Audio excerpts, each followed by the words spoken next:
The house had always been quiet, but lately, it felt like it was holding its breath. Marissa thought she imagined it at first, an unsettling whisper of sound, the faint creak of old wood settling in the night. But as days blurred into weeks, the whispers grew louder, more insistent, echoing in her mind even when she was alone. Marissa had moved into her grandmother's house after her passing, seeking a quiet refuge from the chaos of college life.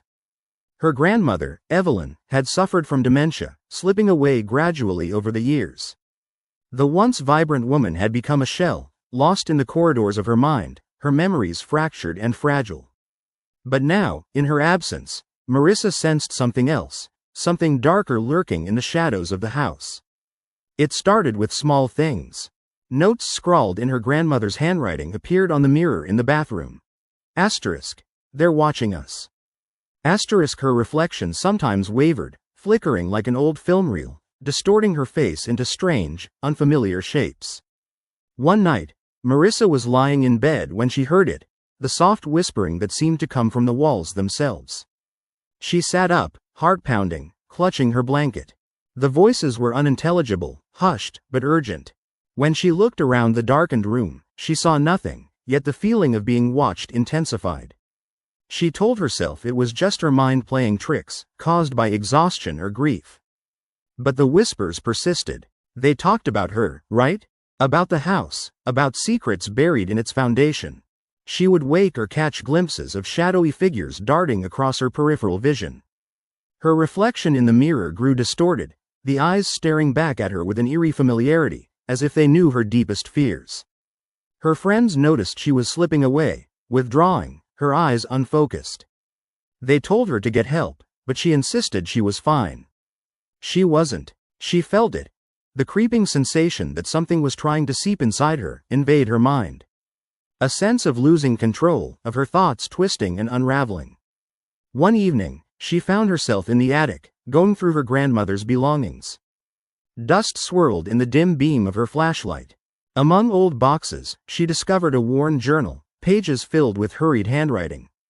It was Evelyn's, filled with frantic entries about voices only she could hear, shadowy figures lurking just beyond her vision, and her fear that her mind was breaking apart. Reading those words sent a shiver down Marissa's spine.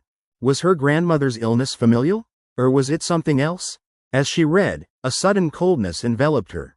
The house seemed to breathe, exhaling a damp, rotten smell. The air grew heavy. Then, she heard a voice, faint, raspy, familiar. "You're not safe here anymore." She froze. Her blood ran cold. The voice sounded almost like her grandmother's, but warped, distorted, echoing from somewhere deep within the walls. Panicked, she stumbled out of the attic, clutching the journal.